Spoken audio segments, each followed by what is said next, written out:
എന്താണ് എനിക്ക് അങ്ങനെയുള്ളൊരു വ്യക്തി ആയിരുന്നു ഞാനൊരു 2 വർഷം മുന്നേ വരെ. പക്ഷെ 2 വർഷത്തിന് ഇതിൻ്റെ ഇടയ്ക്ക് ഇപ്പം എന്താ വെച്ച് കഴിഞ്ഞാൽ ഇപ്പം എനിക്ക് ആ സാധനം ഇല്ല എന്നുണ്ടെന്നുണ്ടെങ്കിൽ അതുപോലെ എനിക്ക് വേറൊരു സാധനം ഉണ്ടെന്നുണ്ടെങ്കിൽ അതുപോലും ഇല്ലാത്ത ഒരാൾക്കാരുണ്ടല്ലോ, അല്ലെങ്കിൽ പഠിച്ചു നമുക്ക് ഇത്രയെങ്കിലും തന്നല്ലോ അൽഹംദുലില്ലാ എന്ന് പറയുന്നിടത്തേക്ക് ഇങ്ങോട്ട് വ്യത്യാസം വന്നു. അതൊരു വലിയ വ്യത്യാസമായിട്ട് എനിക്ക് തോന്നുന്നുണ്ട്. കാരണം എന്താ, ഒരു സാധനം ഇല്ല എന്ന് പറഞ്ഞ് ദുഃഖിച്ചിരുന്നൊരു വ്യക്തിത്വം ആയിരുന്നു എൻ്റെത്. എനിക്കതില്ല, എനിക്ക് ഇതില്ല എന്ന് സങ്കടപ്പെട്ടിരുന്നൊരു വ്യക്തിയായിരുന്നു ഞാൻ. ഇപ്പം സങ്കടങ്ങളില്ല എന്നുള്ളതല്ല, പക്ഷേ അതില്ല ഇതില്ല എന്ന് പറയുന്നതിൻ്റെ കൂടെ തന്നെ അല്ലാ പഠിച്ചു നമുക്ക് അത്ര തന്നല്ലോ, നമുക്ക് ഇത്ര കിട്ടിയല്ലോ, അതിൽ അൽഹംദുലില്ലാ എന്ന് ഞാൻ പറയുന്നുണ്ട്. അതെനിക്കൊരു വലിയ കാര്യമായിട്ട് തോന്നുന്നുണ്ട്. അപ്പം കരുതും ഇപ്പം എന്താണ് ഇങ്ങനെ മാറ്റങ്ങൾ വന്നത് എന്ന്. എന്താ കഴിഞ്ഞാൽ ഇപ്പോൾ ഞാൻ ഫാരിസിനെ പരിചയപ്പെട്ടതിന് ശേഷം ഒരുപാട് ജീവിതങ്ങൾ ഞാൻ കണ്ട്, ഒരുപാട് കഷ്ടപ്പെടുന്നവർ, അല്ലെങ്കിൽ നല്ല നമ്മളെയും കാട്ടിൽ ഹാപ്പി ആയിട്ട് ജീവിക്കണത്, അല്ലെങ്കിൽ നമ്മളെയും കാട്ടിൽ കഷ്ടപ്പെട്ട് ജീവിക്കണ കുറേ ജീവിതങ്ങൾ ഞാൻ കണ്ട്. മനസ്സിലായി, ഒന്നും ഇല്ലാത്തവർ വരെ ഹാപ്പി ആയിട്ട് കഴിയണവരുണ്ട്. പിന്നെ നമുക്ക് ആ ഡ്രസ്സില്ല ഈ ഡ്രസ്സില്ല എന്ന് പറഞ്ഞ് സങ്കടപ്പെട്ട് കുത്തിരിക്കണതിൽ കാര്യമില്ലല്ലോ. എത്രയോ അനുഗ്രഹങ്ങളുള്ള ഒരു വ്യക്തിയാണ്, കിട്ടിയൊരു വ്യക്തിയാണ് ഞാൻ. അയ്യോ ആങ്കറൊക്കെ ഞാൻ നല്ല മാനേജ് ചെയ്യണ്ടടാ. ഞാൻ ഒരു വേറെ ആളായിപ്പോയി. ഫാരിസിനോട് ചോദിച്ചാൽ മതി. ആദ്യം ഒന്ന് പറഞ്ഞ് രണ്ടാമത്തിന് ചൂടായി എനിക്ക് പത്രത്തോളം ദേഷ്യം വരുന്നില്ല എന്നല്ലേ, ഞാൻ നേരെ തിരുത്തി പഠിച്ചോ എവിടുന്ന തന്നെന്ന് അറിയില്ല കേട്ടോ. Hi hello.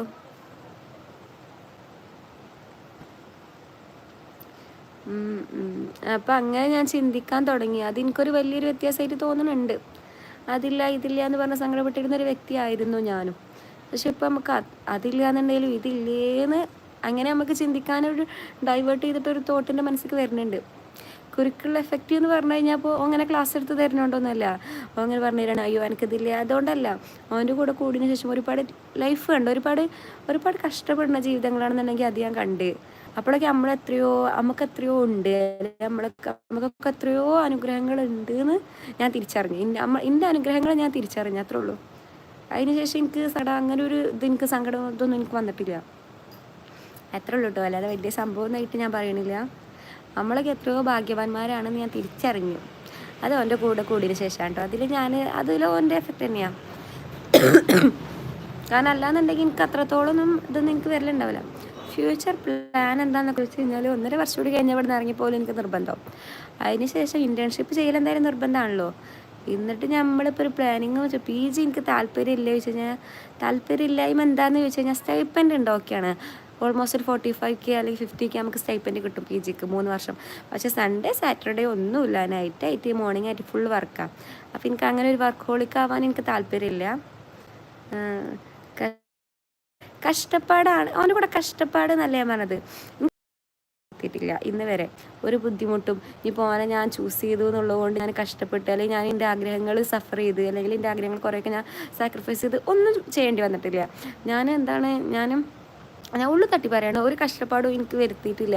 അത് നടത്തോളം കഷ്ടപ്പെട്ടിട്ടില്ല എന്നുള്ളതല്ല, നല്ലോണം കഷ്ടപ്പെടുന്നുണ്ട്. പക്ഷേ അതിലൊന്നും ഓന് എൻ്റെ അടുത്ത് ഇത്ര അല്ലെങ്കിൽ ഒന്ന് അഡ്ജസ്റ്റ് ചെയ്യടേന്ന് ഇന്ന് വരെ എന്നോട് പറഞ്ഞിട്ടില്ല. ഇപ്പം ഞാൻ അഡ്ജസ്റ്റ് ചെയ്യേണ്ടതെന്നുണ്ടെങ്കിലും ഓന് പറയാണ് അയ്യോ എന്നെക്കൊണ്ട് ഇത്രക്കുള്ള പറ്റുക, ഇതിനെക്കൊണ്ട് ഇത് കൂടുതൽ പറ്റണില്ല എന്ന് ഇന്ന് വരെ എന്നോട് പറഞ്ഞിട്ടില്ല.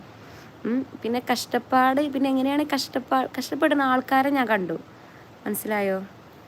ഐശ്വര്യ എന്തെങ്ങനെ സംസാരിക്കണോ വെച്ചാൽ ഞാൻ ഇങ്ങനെയൊക്കെ സംസാരിക്കും. ഇതാണ് ഞാൻ പറഞ്ഞത്. ഇപ്പം എനിക്ക് മനസ്സിലാവണം ഞാൻ എക്സ്ട്രോവേർട്ടാണോ എന്ന്. ഞാൻ ഒരു കഥയിൽ നിന്ന് ഇങ്ങനെ പല കഥകൾ ഉണ്ടാക്കിക്കൊണ്ടിരിക്കും. അത്രയുള്ള ലൈഫിൽ ഒരു ഇത് വേണം, എന്ത് വേണം ലൈഫിൽ എന്തെങ്കിലുമൊക്കെ വേണം. അപ്പം അങ്ങനെയൊക്കെയാണ് ഫ്യൂച്ചർ പ്ലാൻ. അബ്രോഡ് പോകാൻ നോക്കണം. അത് സെറ്റായിട്ടില്ല എന്നുണ്ടെങ്കിൽ ഇവിടെ എവിടെയെങ്കിലും ക്ലിനിക്കിൽ ചേരണം, അവിടുന്ന് എന്തെങ്കിലും കിട്ടണം. എനിക്ക് അത്രയ്ക്ക് വർക്ക് ഹോളിക്കാവാൻ താല്പര്യമില്ല. 7x24 ഡ്യൂട്ടീസ് ഞാൻ താല്പര്യമില്ല. നല്ലതാണ്. ഇപ്പം ഞാൻ കണ്ടിട്ട് ഒരാൾക്ക് ഇങ്ങനെയൊക്കെ തോട്ട്സ് വരികയാണെന്നുണ്ടെങ്കിൽ അത് ഞാൻ കാരണം വരുന്നതെന്നുള്ളത് എനിക്കൊരു സന്തോഷമല്ലേ? അല്ലയോ? അത്രേ ഉള്ളൂ. അങ്ങനെയൊക്കെ ഇപ്പം ആരെങ്കിലുമൊക്കെ ചിലപ്പോൾ ഈ എന്നെ നന്നാവുകയാണെന്നുണ്ടെങ്കിൽ അതിൻ്റെ ക്രെഡിറ്റ് എനിക്ക് കിട്ടിയില്ലടാ. അത്രേ ഉള്ളൂ. അയ്യോ ഫോണിൽ ചാർജിന്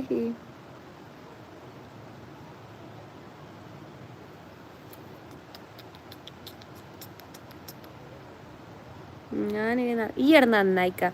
എൻ്റെ കോഴിത്തരം ഒന്ന് കുറക്കണം. ഈ ഷോർട്സ് ഇട്ടിട്ട് പെണ്ണുങ്ങളെ വീഴ്ത്തുന്ന പരിപാടി ഉണ്ടല്ലോ, അതിന് നമുക്ക് വേണ്ട. അതിലിനി നമ്മളില്ല.